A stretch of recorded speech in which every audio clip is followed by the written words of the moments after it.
అడుగుతున్నామా?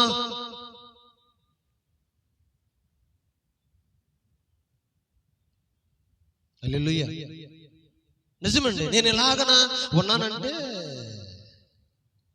ఆదివారమే పెళ్ళి వచ్చింది, ఆదివారమే ఫంక్షన్ వచ్చింది, ఆదివారమే దిన కార్యక్రమం వచ్చింది, ఆదివారం ఏ కార్యక్రమం వచ్చినా పొలం పనులు కూడా ఆదివారం వచ్చి కొన్ని పరిస్థితులు నాకు ఆవరించినప్పుడు ఒక తీర్మానం చేసుకున్నాను అనమాట. బొవ్వా మొదట నీ పని నీ సన్నిధి బొవ్వా, ఆ తర్వాతే ఉన్నాయని తీర్మానం చేసుకున్నాను. ఆ దినం మొదలుకు నీ దినం వరకు ఈ దేవుని సమ్ముకు దేవుని పని విషయంలో ఏ పని నేను ముందు పెట్టుకోను, దేవుని సన్నిధినే నేను ముందు పెట్టుకుని ముందుకి కొనసాగుతూ ఉంటాను అనమాట. స్తోత్రం చెప్పండి. ఈరోజు నేను అడిగిందల్లా దేవుడు నాకు ఇస్తున్నాడు. నా తల్లిదండ్రులు కూడా నాకు ఇవ్వలేదు. నేను తల్లిదండ్రులు కూడా నేను అడిగినప్పుడు ఏది అడిగినా సరే నా తల్లిదండ్రులు అడిగినప్పుడు నాకు ఎప్పుడు కూడా ఏది ఇవ్వలేదండి. వాళ్ళు ఇవ్వకపోవటం ఎంతో నేను కుమ్ములను బాధపడ్డాను. మా తమ్ముడు మా సోదరుడు దివాకర్ అనేవాడు, వాడు అడిగితే ఏది అడిగినా ఇచ్చేసేవారు. హల్లెలూయా. నిజమే, నేను అడిగేది ఏది ఇవ్వలేదు. కానీ నా దేవుడు నేను ఏది అడిగితే నాకు అది ఇస్తూనే ఇప్పుడుకి కూడా ఇస్తానే ఉన్నాడు. మనం అడిగింది మనకు ఆయన ఇవ్వాలన్నా, మనం పొందుకోవాలన్నా, మనం ఏ కష్టంలో, శ్రమలో, ఇరుకులో, ఇబ్బందుల్లో ఉన్నా మనతో పాటు చద్రక మేషకు అభిధనగోళ్ళతో పాటు ఉన్న దేవుడు అంట నీతో ఆయన ఉండాలి అని అంటే నువ్వు దేవుని మందిరానికి నువ్వు మరి వెళ్ళే బిడ్డగా నువ్వు ఉండాలి. స్తోత్రం చెప్పండి.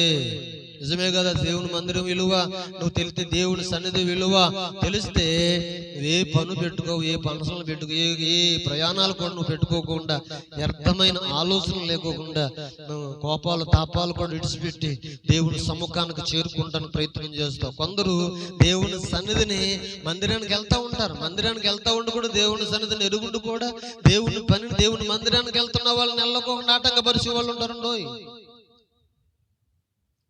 ఇప్పుడు దేవుని మందిరానికి వెళ్ళకోకుండా ఆటంకపరిచే వాళ్ళు ఎవరో? దేవుని పనిని పాడు చేయాలని ఉద్దేశించిన వారు ఎవరు అనుకున్నావు? దేవుని ఎరగని వారు కాదు, దేవుని ఎరిగిన వారు మాత్రమే. ఆ సందర్భాన్ని చూడొచ్చు. మార్కు సువార్త 10వ అధ్యాయం 13వ వచనం కానీ చూస్తే, కొందరు చిన్న బిడ్డలను ఆయన ముట్టవలనంట ఆయన యొద్దకు తీసుకొస్తూ ఉంటే ఆయన శిష్యులు అంట వారిని తీసుకుని వచ్చిన వారిని గద్దించారంట. ఏం చేశారంట? స్తోత్రం చెప్పండి గట్టిగా.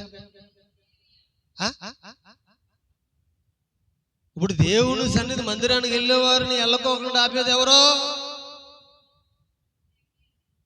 దేవుని ఎరిగిన వారే, దేవుని పరిచర్య చెయ్యవారే. కట్టడలు విధించేది ఎవరో? చచ్చిపోయినా పర్లేదు, చచ్చిపోతే తీసుకెళ్ళి పాతిపెట్టేదారు ప్రార్థన చేసేసి. స్తోత్రం చెప్పండి గట్టిగా.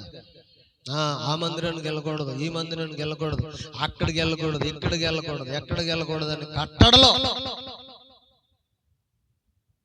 మందు కొట్టుగాడు తిరిగిన మందు తాగేసి మందు కొట్టుగాడు మందు తాగేసి అక్కడక్కడ రోడ్ల మీద పడిపోయినా పర్లేదు. వీళ్ళకి ఆ వ్యసనాల్లో ఆటల్లో అక్కడక్కడ ఉండి నశించిపోతున్నా పర్లేదు. కానీ దేవుని మందిరాలకు వెళ్ళకూడదని ఎవరండి ఆటంకపరిచేది, కట్టడలు కట్టేదంటే దేవుని ఎరిగిన వారు మాత్రమే. హల్లెలూయా. మరి వారే అలాగుంటే దేవుని ఎరగని వారు, మందిరానికి వెళ్ళేవారు, విశ్వాసులుగా ఉన్నవాళ్ళు మందిరానికి ఎలాగ వెళ్ళగలుగుతారు? దేవుని మీద ఎలాగ ఆధారపడతారు? దేవుని మీద ఎలాగ ఆనుకోగలుగుతారు? దేవుని శక్తిని ఎలాగ పొందుకోగలుగుతారు? అప్పుడు ఆయన ఏం చేశాడంటే వారిని గద్దించును. స్తోత్రం చెప్పండి.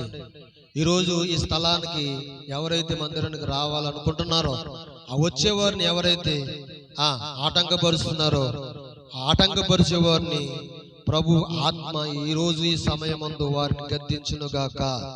గట్టిగా చెప్పండి. నిజమండి. ఈ స్థలానికి ఎవరైతే రావాలనుకుంటున్నారో, వచ్చే వారిని రాకోకుండా ఎవరైతే ఆటంకపరుస్తున్నారో వారిని ప్రభు ఆత్మ ఈ రోజు ఈ మధ్యాహ్న కాలంలో వారిని గద్దించును గాక. ప్రభువు వారిని గద్దించటమే కాదంట, కానీ ఆ చిన్న బిడ్డలను దగ్గర తీసుకున్నాడు. దగ్గర తీసుకుని ఏం చేశాడమ్మా?